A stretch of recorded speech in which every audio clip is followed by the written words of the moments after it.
Em certa ocasião, numa fila, era uma fila imensa, então deu tempo de rezar terços, um breviário.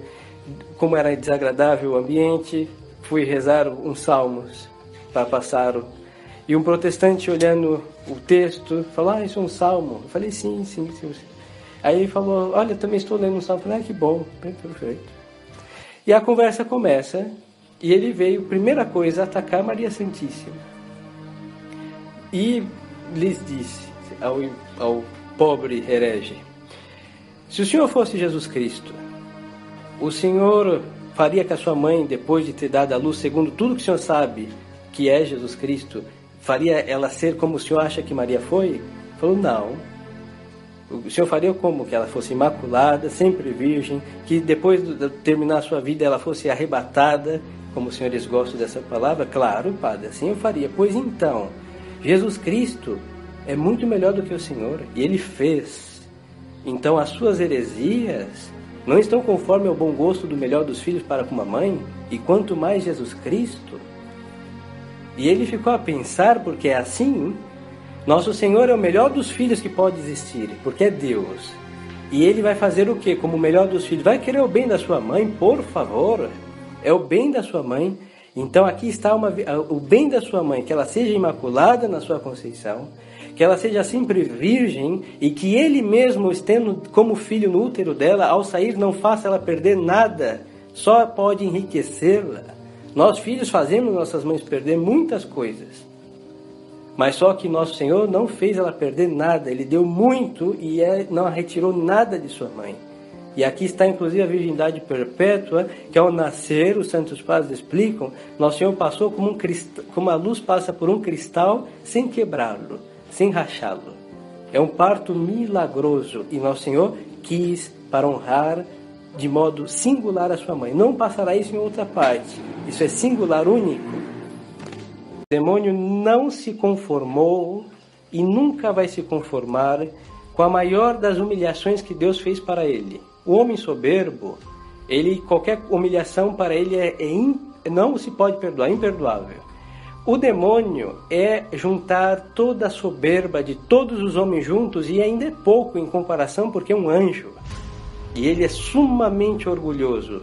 E nosso Senhor, contra tantos os homens, que a Sagrada Escritura diz que Deus resiste aos soberbos, e contra o demônio, Deus preparou uma humilhação inédita e não pode ser reproduzida igual.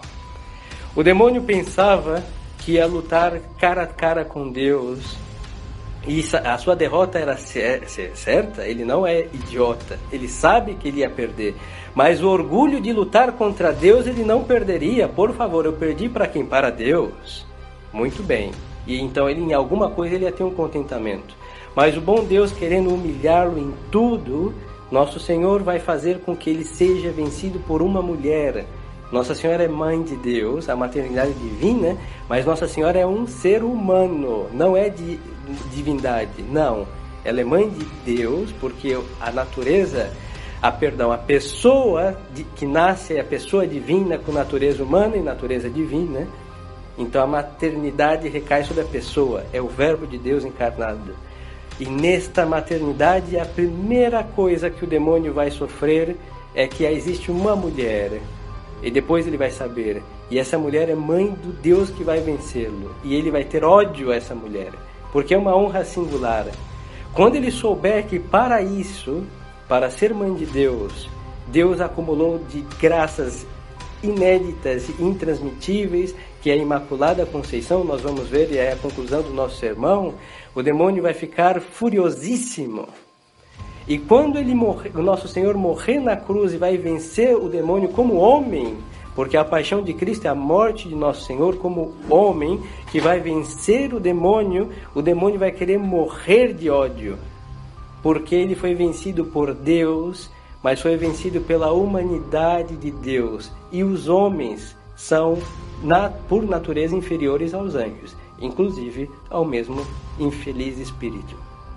Então o demônio está furibundo com esta vitória de Deus, porque foi uma vitória de Deus que humilhou em tudo, porque foi vencido por uma mulher, e Deus se fez homem, e como o homem venceu o demônio está mordendo o próprio rabo de fúria. E ele não vai deixar em paz os que seguirem a este Senhor Jesus Cristo e a esta Senhora Maria Santíssima. Por isso ele vai vomitar, e aí começam as primeiras heresias, contra a divindade de Jesus Cristo. Já que ele não foi vencido pela divindade, foi pela humanidade, então ele vai fazer com que homens que servem ao demônio pela mentira e pela novidade neguem a divindade. Então, Nestório, negando a divindade. Virá Ário e outros vão negar a humanidade de Nosso Senhor, monofisismo e etc. Muitas heresias. O dragão ha vomitado um rio para fazer guerra a esta mulher. E essa mulher é Maria Santíssima. Então, os 4 dogmas principais de Maria Santíssima, dogmas de fé. E contra cada um desses dogmas, nós vamos ver que o demônio realmente vomitou um rio de impiedade querendo afogar a devoção a Maria Santíssima. O primeiro deles, nós estamos no ano de 431. Um sujeito chamado Nestório. E ele negava 2 verdades de fé. A primeira, a divindade de Jesus Cristo. E ao negar a divindade de Jesus Cristo, necessariamente ele negava a maternidade divina. Porque se Nosso Senhor, segundo ele, este herege, não é Deus, logo o nascimento, a maternidade da mãe para com este filho é humana, como de qualquer outra mãe. Se levantou contra ele todos os padres da Santa Igreja, que fez um concílio em Éfeso no ano 431 e condenou isso como heresia. Quem negar a divindade de Jesus Cristo e negar a maternidade divina de Maria Santíssima não tem a fé católica. Esta heresia é muito comum e foi propagada e polula por causa do protestantismo. Hoje nós vemos que existem tantos os que negam a divindade de Jesus Cristo, por exemplo, os Testemunhas de Jeová, e outros sectários negam que Nosso Senhor é Deus. Reduzem a Nossa Senhora a uma mulher qualquer, e também vão, por ela ter sido tida por eles como uma qualquer, então vão negar a virgindade perpétua de Maria Santíssima. É uma maneira imunda e atrevida do demônio macular a Imaculada Conceição de Maria. E nós vemos nos dias que nos tocou viver que o demônio está vomitando a tanta quantidade que chega a ser uma torrente, um dique que se parte de iniquidade contra este mistério de fé. Negam, e tem católicos que acham que são católicos, ou são, mas com uma ignorância imensa das verdades de fé, que acham que Nossa Senhora é uma qualquer, hein? Que esses tipos de invocação, sempre virgem, imaculada, são nada mais que elogios, são verdades de fé, sempre virgem.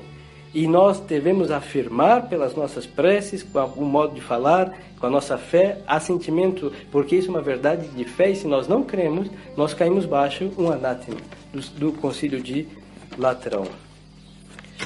Outra verdade de fé é a assunção corpórea de Maria Santíssima aos céus, definida como dogma por sua santidade Papa Pio XII, 1º de novembro de 1950. Consiste em crer com fé divina e católica, do mesmo modo que nós cremos nas Sagradas Escrituras, na tradição, no magistério, crer por uma definição dada como verdade de fé que Maria Santíssima, terminando o trânsito da sua vida, ou seja, o tempo de sua vida, ela foi assunta de corpo e alma ao céu. O demônio, contra esse dogma, também vomita, e me parece uma perseguição do padre, mas tudo é o protestantismo, sim. Todos esses dogmas que ressaltam Maria Santíssima, o protestantismo é o grande inimigo dessas verdades, porque é um dos maiores satélites de Satanás no mundo atual, que foi usado pela revolução, pelo liberalismo, pela exaltação do homem e pelo desprezo de Deus, reduzindo a Deus a um qualquer, a um que dá as graças que nós devemos pedir, a força e tratar a Deus do jeito que eles tratam. Por isso o protestantismo é uma humanização das coisas divinas, por isso ele é o grande inimigo dessas verdades de fé. E eles negam esta verdade, dizendo que Nossa Senhora, depois que teve Nosso Senhor, teve muitos filhos, e como tal vai negar a virgindade perpétua, E depois que Nossa Senhora morreu e apodreceu num sepulcro, e como nós falávamos do caso de protestante, Nosso Senhor não permitiria uma coisa dessa. Por que não está escrito na Sagrada Escritura? Porque aqueles que entram no Espírito de Jesus Cristo pela fé, sabem muito bem o obrar de Jesus Cristo, Nosso Senhor. O Nosso Senhor não precisa escrever tudo. São coisas evidentes cuja fé nos deixa claro e nós não precisamos que esteja escrito para acreditar. Mas os papas definiram, e as definições dos papas são tão verdadeiras quanto um capítulo do Santo Evangelho.